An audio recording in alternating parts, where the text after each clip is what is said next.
आप सभी को जय मसीह की। खुदावन यसु के पाक जलाली कुदूस नाम में आप सभी को सलाम। Greetings to you in the name of our wonderful saviour Lord Jesus Christ. मेरे भाइयों, मेरी बहनों, मैं सबसे पहले आप सबों के लिए मेरी ये प्रेयर है कि खुदा का फजल, परमेश्वर पिता का अनुग्रह आप पर हमेशा रहे। और अगर आप ये नहीं जानते हैं कि अनुग्रह क्या करता है तो मैं आपको बताना चाहता हूँ। अनुग्रह परमेश्वर की वह ताकत है जो आपके अंदर रहकर आपको यीशु मसीह की तरह बनाती है। तो मेरी ये दुआ है कि जैसे पतरस कहता है कि प्रभु का सच्चा अनुग्रह यही है, इसी में बढ़ते रहो। मेरी ये दुआ है कि प्रभु का सच्चा अनुग्रह आप में और आपके ऊपर हमेशा बना रहे।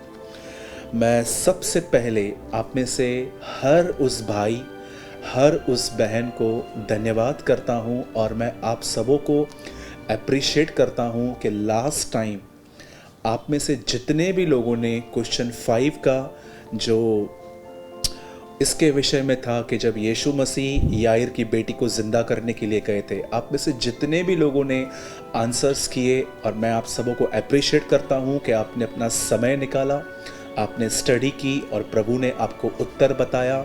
और आप में से कुछ लोगों के आंसर्स बहुत अमेजिंग थे। God bless you. और मैं आपको बताना चाहता हूँ, इन प्रोग्राम्स को करने का एक ही रीज़न है कि हम परमेश्वर के वचन के एक अच्छे स्टूडेंट्स बने, हम उसके कलाम के अच्छे एक स्टूडेंट बने, अच्छे विद्यार्थी बने और प्रभु के वचन को और गहराई से जाने। तो आज 6th क्वेश्चन मैं आपसे पूछने वाला हूं, लेकिन मैं उससे पहले आप में से हर व्यक्ति से कुछ बात करना चाहता हूं कि उत्तर देने से पहले आप प्लीज़ इन चीज़ों का ध्यान दीजिए। पहली चीज़, आप में से जितने भी लोग उत्तर दे रहे हैं, याद रखिए आपको उत्तर के साथ, आपको जवाब के साथ अपना नाम और आप कहाँ से हैं ये ज़रूर लिखना है, ताकि हम आपका नाम सेव कर पाएँ और आगे चल के आपको डिसाइपलशिप के लिए जो जूम मीटिंग्स होंगी हम उसमें आपको इनवाइट कर सकें।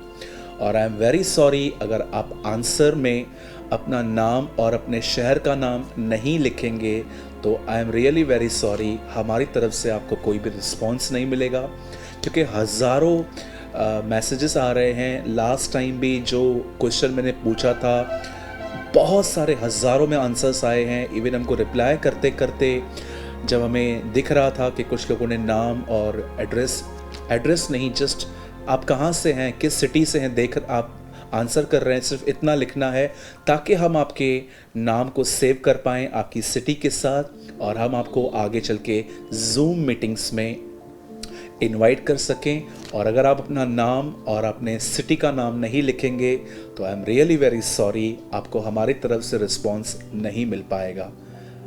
सेकंड थिंग, आपको जहां पर आपको आंसर्स करने के लिए नंबर दिया गया था, जो मैं आज फिर से रिपीट करूंगा, आपको वहां पर प्रेयर रिक्वेस्ट नहीं सेंड करनी है। प्रेयर रिक्वेस्ट के लिए ऑलरेडी हमने प्रेयर टॉवर का नंबर दे के रखा है, इस टाइम पे भी हेडलाइंस में चल रहा है, आप वहाँ से दुआ करवा सकते हैं। तीसरी चीज़ जो मैं बताना चाहता हूँ, आपको आंसर वॉइस नोट में नहीं देना है। कुछ लोग 10 मिनट का वॉइस नोट भेज रहे थे, हमें आंसर करना है, प्रचार नहीं करना। तो मेरी आपसे विनती है, वॉइस नोट नहीं चलेगा। आप भले थोड़े में लिखो, लेकिन हाथ से टाइप करके लिखिए। इन 3 चीज़ों का ध्यान रखिए। और आपको प्रेयर रिक्वेस्ट नहीं भेजनी है, और आपको सिटी का नाम और अपना नाम आंसर के साथ लिखना है, वॉइस नोट नहीं भेजना है। और चौथी चीज़, आप सवाल नहीं पूछ सकते यहाँ पर, क्योंकि अब तक हमने वो मिनिस्ट्री स्टार्ट नहीं की है। खुदा ने चाहा तो हम जल्दी स्टार्ट करेंगे, लेकिन कुछ लोग कह रहे थे कि हमारे पास सवाल है, हम क्या वो भी पूछ सकते हैं, तो फिलहाल हमने स्टार्ट नहीं किया है। आइए अब मैं आपसे 6th क्वेश्चन पूछ रहा हूँ, और ये होमवर्क भी है, क्वेश्चन भी है। सबसे पहले क्वेश्चन ये है, आपको एक होमवर्क करना है। जॉन चैप्टर 6, यूहन्ना का 6 अध्याय 1 से लेके 14 तक, 1 से लेके 14 तक, ये आपका होमवर्क है।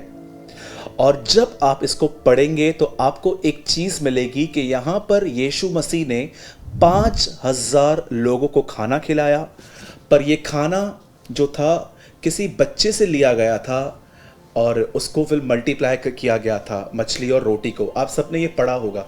अब मेरा क्वेश्चन ये है, पुराने नियम में जब मूसा ने देखा कि इज़राइल के लोग को भूख लगी है तो उसने प्रभु से कहा कि प्रभु इन्हें खाना चाहिए, तब प्रभु ने खाना ऊपर से गिराया। आप सभी जानते हैं उसे मन्ना कहते हैं। लेकिन नए नियम में वही परमेश्वर जो मूसा का परमेश्वर था, जो हमारा खुदा है, जब वो इस अर्थ पे आया, पृथ्वी पर आया, तो उसने खाना 5,000 लोगों के लिए ऊपर से नहीं मंगाया। उसने किसी से लिया, उसको आशीष दी और तोड़ के सबको खिलाया। अब मेरा सवाल ये है, पुराने नियम में खाना ऊपर से मंगाया गया, पर नए नियम में खाना ऊपर से नहीं, किसी से लिया क्यों गया और फिर उसको ब्लेस क्यों किया गया? ये मेरा सवाल है। मैं फिर से कहना चाहता हूँ, आपके लिए होमवर्क है यूहन्ना का सुसमाचार, द गॉस्पेल ऑफ जॉन, यूहन्ना की इंजील और उसका 6 चैप्टर 1 से लेके आपको 14 तक पढ़ना है। और क्वेश्चन ये है कि 5,000 लोगों को खिलाने के लिए भोजन ऊपर से नहीं मंगाया गया, पर किसी से लेकर उसे ब्लेस करके क्यों तोड़ा गया? प्लीज आप इसका क्वेश्चन का आंसर ढूंढिए। मैं जानता हूं आंसर डिफिकल्ट है, लेकिन अगर आप स्टडी करेंगे तो खुदा आपको ज़रूर कुछ ऑसम चीज़ें दिखाएगा। और मैं आगे चल के भी ऐसे डिफ़िकल्ट क्वेश्चंस आपसे पूछता रहूँगा। और मेरी आपसे विनती है, जितने भी लोग आंसर कर रहे हैं, प्लीज़ ऐसे ही सोच के आंसर मत कीजिए, रीड कीजिए पहले आराम से 2 बार, 8 बार, 10 बार, 20 बार रीड कीजिए और प्रेयर कीजिए कि खुदा मुझे बता ऐसा क्यों पुराने नियम में मूसा ने खाना ऊपर से मंगाया लेकिन यीशु ने खाना ऊपर से नहीं मंगाया, उसे पब्लिक से लिया, उसे बांटा, ऐसा क्यों? क्यों नए नियम में यीशु ने किसी से लेकर बांटा पर पुराने नियम में ऊपर से आया? ये सवाल है। तो आप में से हर व्यक्ति स्टडी करे, यही आपका होमवर्क है और इसमें से आपको क्वेश्चन है। और जिस किसी को आता है, मैं आपको बताना चाहता हूँ, आप में से हर व्यक्ति को आंसर उसी सेम नंबर पर 911126564445 सेम नंबर पे आपको आंसर करना है। और जो भी लोग आंसर करेंगे हम उनका नंबर सेव करेंगे और आगे चल के मैं उन्हें कुछ समय के बाद मैं उन्हें चेला बनने की कुछ विशेष शिक्षाएं दूंगा जो उनके ज़िंदगी में उनको और आगे ले जाएंगी। खुदावन आपके साथ है। प्रभु यीशु मसीह आपसे प्रेम करते हैं। हम बहुत जल्द मिलेंगे। जय मसीह की।